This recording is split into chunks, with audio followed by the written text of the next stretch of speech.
Hey Glam fam, welcome back. Today we're going to be watching this video by a channel called RRG. This is called Jackie Christie's Marriage is a Hot Stinking Mess. I don't really know too much besides she's crazy over Doug, but why is it a hot mess?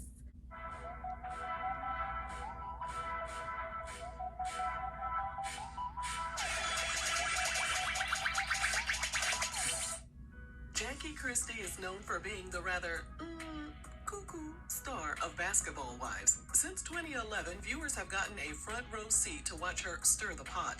But would you believe us if we said Jackie has a history of being even nuttier behind the scenes? Yes. Jackie and her Exactly. husband, former NBA player Doug Christie, were known around basketball circles for their rock-solid relationship. Doug is entirely devoted to Jackie and their family, but it's so extreme that some people are waiting for Doug to blink twice if he needs help. Today, we'll be taking a deep dive into this hot, stinking mess. But before we jump into it, don't forget to head on over to rrgsnacks.com, our online concession stand that has an assortment of teriyaki beef jerky, cookies and cream popcorn, and watermelon licorice. According to a book written by her daughter Takari, Jackie was a gold digger who ran the streets of Seattle. Ooh. She had a sassy attitude, a slick mouth, and would pop off on anyone at any time, allegedly. According to Takari, Jackie briefly moved out to California to pursue a career as a model and entertainer, only to return to her hometown of Seattle without the stardom she was seeking. Jackie met an alleged drug lord named Tyrone Lee. He and Tyrone got married in December 1988, and Takari was born in August 1989. Takari claims they had a great life since the Lee family was allegedly at the top of a very profitable substance empire. Takari stated that her dad's side of the family allegedly brought Jackie's family into the substance business. And while growing up, Takari said she never remembered anyone in her life having a legit 9-to-5 job. By the time Takari was born, her parents were already separated. Her dad wanted to entertain other women, and Jackie wasn't having it. Their divorce was finalized in November 1989. In her memoir, Takari wrote that she was primarily raised by her grandmother because Jackie was allegedly too busy hustling and dealing with men. Takari added, "I like to think I did not live with my parents in my early years because of their lifestyle, but truth be told, it was because they were just selfish as hell." The feds eventually came for her dad, and in her book, Takari alludes to Jackie ratting him out. He served 3 years behind bars, and their substance empire allegedly came crashing down. In 1992, Doug was in his hometown of Seattle when a mutual friend introduced him to Jackie at a sports bar. At the time, Doug was still a student at Pepperdine University. Now, there are two versions of this story. According to Takari, Doug was interested in Jackie, but Jackie allegedly told him he needed to get his money up first. But according to Doug, he asked for Jackie's number, and she gave it to him, but he didn't call her. A few weeks later, they ran into each other Takari don't know. and Doug asked her to dance. He told the Seattle Times, "The music has never stopped." After getting picked up by the Seattle Supersonics in the 1992 NBA draft, Doug was immediately traded to the Lakers. 3 months later, Jackie was pregnant. According to Takari, Doug and Jackie weren't even in an official relationship at the time, and Jackie was allegedly dealing with other men. Doug's mom reportedly questioned the paternity of the unborn child so much it created a wedge. Jackie gave birth to their daughter Chantel and raised her in Seattle while Doug played ball in LA. Once a paternity test proved Doug was the baby's daddy, he reportedly moved Jackie and their newborn to LA. Takari stayed behind with her grandmother for a bit in Seattle until Doug and Jackie sent for Takari and her grandmother to move to LA. During a season 2 episode of Basketball Wives, Chantel alleged that Jackie was emotionally and mentally abusive to Takari and would tease her about her weight. For years, my sister and I, we didn't speak to each other. No relationship whatsoever, because she always played us against each other. She's fat and she's black and you're skinny and you need to stay in shape and you're the model. Takari also confirmed these allegations. One day while sitting That's disgusting. driveway of their home, Doug said he received several messages from God. His purpose in life became clear, and he decided right then and there that he wanted to marry Jackie. He proposed in 1996 and they got married 3 days later. Jackie told the HuffPost there were a lot of mishaps on their wedding day. They lost the ring, Doug's tuxedo ripped because it was too tight, and as they walked down the winding staircase to meet the minister, she kept telling Doug, "If you want to, you can change your mind about this. We can still have a party. You don't have to marry me." But Doug went through with it, and they've renewed their vows every year since then. They also welcomed a son named Dougie Jr. He looked Doug just like bounced Doug. around to several teams in the NBA, and attendees started noticing that Doug would make hand signals toward the rafters. Initially, people thought he was calling out plays to his teammates, but it was later revealed that he was using his hand signals to communicate with Jackie. According to the New York Times, he often made the same hand signals up to 50 times per game. To He tell told her the what? newspaper, "That's just to let my wife know I love her, and she and family Now that are is bigger than dramatic. basketball."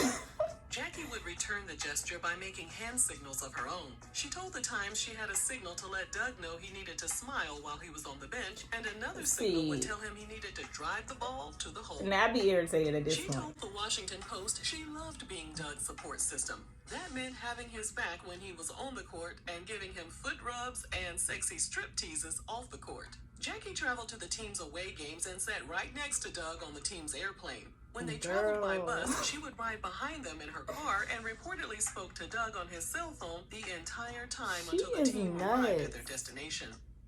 Takari confirmed in her book that Jackie would follow Doug all around the U.S. to keep an eye on him so he wouldn't cheat. Jackie would allegedly ask her mom to watch the children she shared with Doug as well, so that she could catch flights and stay by That's Doug's a side. mess. During an interview with the Howard Stern show, Jackie stated the real reason she traveled with Doug was so they could keep up with their tradition of getting it in 6 times a week. Doug chimed in by pulling out a whip during the interview. And he confirmed they like experimenting in the What bedroom, they got which going included on? the exploration of Jackie's Hershey Highway. While some wives were focused on all the perks that came Jackie with done their made this husband's man some spaghetti. multi-million-dollar I think that's what paychecks, happened. Jackie said she was more focused on keeping Doug away from temptation. That was easy for Doug to do because Jackie stuck to his behind like glue.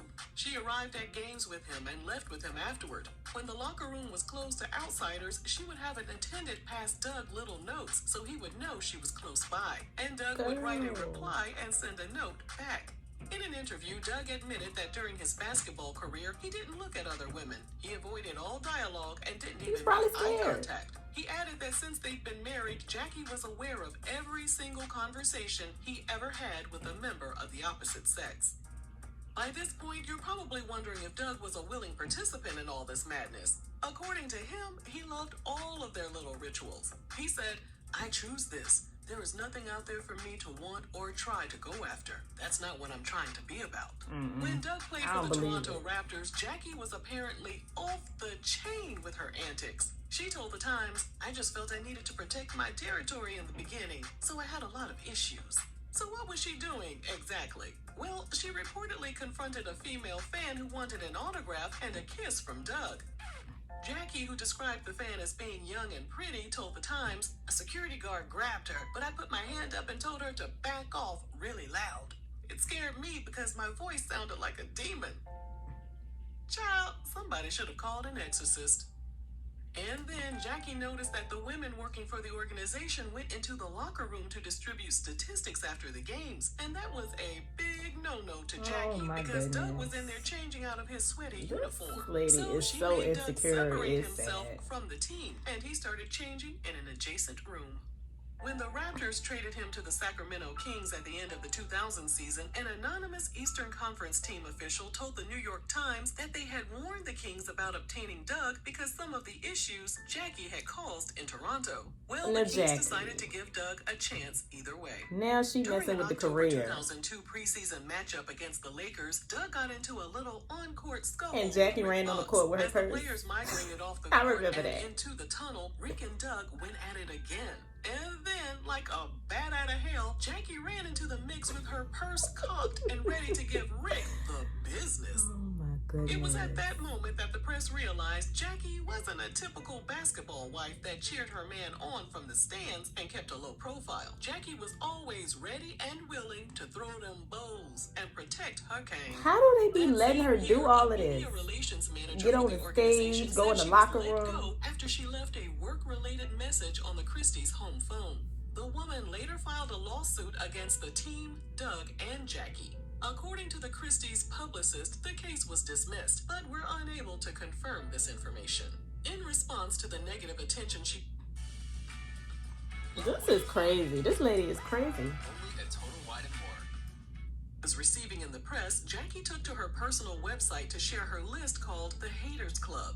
The list included all members of the media that tried to tear her and Doug down over the years. She told Player Wives' website, no matter what we said or how good he played or how I never caused any problems, they found it fun to take jabs at us. Sounds like you're causing a lot of Doug problems, joined the Orlando Jackie. Magic, and the shenanigans continued. The Orlando Sentinel reported that in his debut game, he verbally communicated with Jackie the entire time, even though she was sitting 8 rows up and the stadium was loud as hell. They also detailed all of his hand gestures and noted he made 50 hand signals to Jackie. Didn't I tell y'all that's gonna get annoying at some point? We coming to see a game and you over here. Like y'all not gonna go home together. He told the newspaper, you know what it is. He loves me and I love him. Is that weird? Yeah. Doug only spent one weird. season in Orlando before he was released by the team. He signed a 1-year contract with the Dallas Mavericks, but things didn't work out in the Triple D either. He underwent surgery and was later waived by the team. His goal was to get re-signed by his old team, the Toronto Raptors, since he and Jackie loved the city so much. When that didn't happen, Doug spent his free time filming a cringy movie with Jackie called The Christies Uncut. The DVD is described as a hilarious comedy loosely based on their life experiences. A brave soul for the LA Times took one for the team and watched the movie and described one scene that featured a furry bunny on a bed, Doug in his underpants with a dog collar around his neck, and Jackie, who was dressed like a maid and was pulling the leash and whipping Doug as he yelled, again, again. For those of y'all that are into that sort of thing, we've linked the DVD for you in the description I won't box. be watching. Doug and Jackie also starred in a reality show called Committed: The Christies, which only lasted for 6 episodes.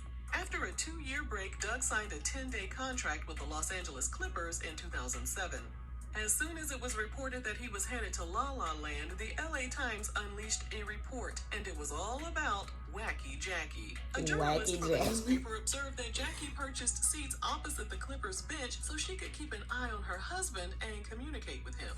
The journalist noted that Doug put his left arm in the air and made a hook'em horn-like signal to tell Jackie he loved her. But get this, he did the signal 13 times in the first 6 minutes of the game. Stupid. And all while he was sitting on the bench.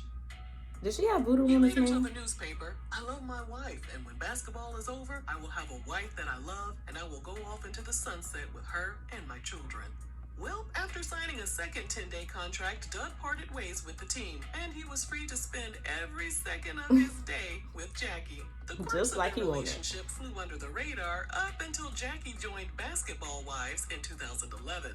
A new generation of fans quickly learned that Jackie is still going to great lengths to keep Doug on a tight leash. Seeing my man laugh with another female like this. So this is real. In a 2016 episode She's of not the acting. VH1 reality series, she revealed that she routinely checks Doug's meat clackers to see if he's been cheating.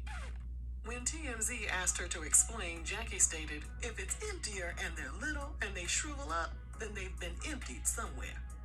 From the outside looking in, this relationship is all sorts of strange, but it obviously works for them since the Christies are gearing up for their 27th wedding anniversary. Yeah. Doug currently works as an assistant coach for the Sacramento Kings, and of course, Jackie is on the sidelines and cheering her man on and throwing up hand signs at him every step of the way.